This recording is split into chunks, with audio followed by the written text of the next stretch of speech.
All is well, students. Today we are going to start a new chapter of science, that is motion and time. This is chapter number 13 and this one is first part. Look around yourself and you will find objects of different kind such as television, mobile, tree, cars, buses, trains, etc. Objects such as television, mobile, trees, etc. are static. In other words, their position does not change with time. Such objects are said to be at rest, whereas objects such as cars, buses, and trains, these are non-static because their position changes with time. Such objects are said to be in motion. Let's discuss motion and time in detail in this lesson.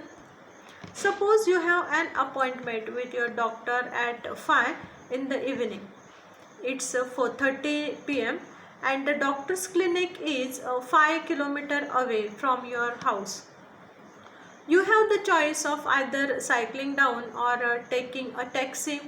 The clinic or taking a taxi to the clinic. What will you do? Obviously, you will take a taxi because the taxi is faster than a cycle. So, we can say that some objects move faster than others. Now, the same taxi moves fast on an empty road and slow on a busy road. Thus, the same object can move fast at one time and slow at another time. The next step to identify whether the object is moving faster or slower than another object. To do that, you must calculate the distance covered by both the objects in the same time interval. Consider a 1,000-meter cycle race. When the whistle blows, the race begins. Every cyclist starts at the same time. Suppose after 10 minutes, one cyclist reaches the finishing line. This means the winner covers the distance of 1,000 meters in 10 minutes. This also means that all the other who reaches the finishing line later covered less than 1,000 meter in 10 minutes and hence lost the race. So we can say that the object that covers longer distance in given time interval than others is faster. The most convenient way to find out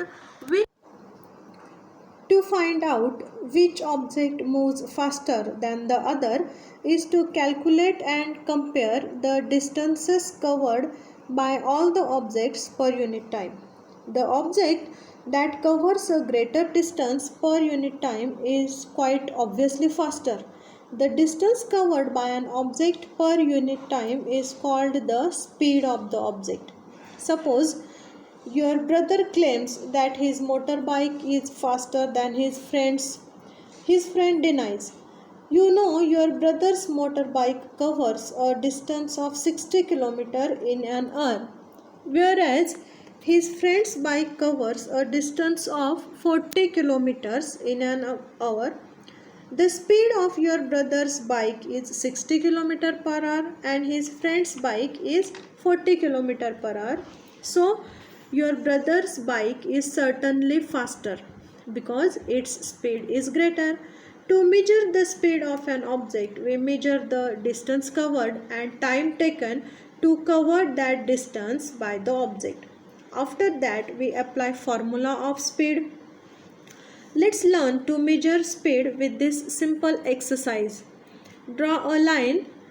Ask a friend of yours to stand on the line. Allow him to run till he wants to stop.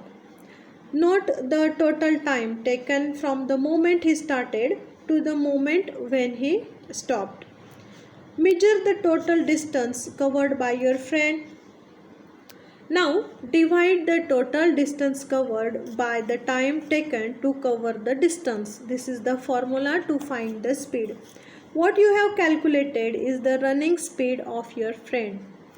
Do the meters and indicators in front of the driver's seat of your father's car scare you? Now they won't. Straight beyond the steering wheel are 2 meters. The circular dial, which looks somewhat like a clock with needles and numbers, is the speedometer. When the car is in motion, one needle points to a particular number in the speedometer. This number is the speed of the car, which is in kilometer per hour.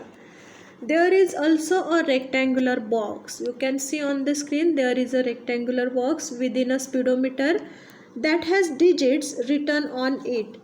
When the car is in motion, these digits undergo a change, rather increase. This rectangular box is known as the odometer. Its readings show the distance covered by the car. Have you ever wondered how our elders could tell approximate time of a day by just looking at the shadow? Many events in nature repeats themselves after definite intervals of time. For example, sun rises every day in the morning, and the time between one sunrise and the next is called a day. Similarly, a month measures from one full moon to the next. 1 year is the time taken by the earth to complete one revolution of the sun. To measure intervals of time which are shorter than a day, we use clocks and watches. The basic unit of time is second. Its symbol is small s. Larger units of time are minutes and hours. 1 minute is equal to 60 seconds and 60 minutes are equal to 1 hour. The basic unit of speed is meter per second. We can also express it in other units such as meter per minute and kilometer per hour. But we write the symbols of all units in singular only.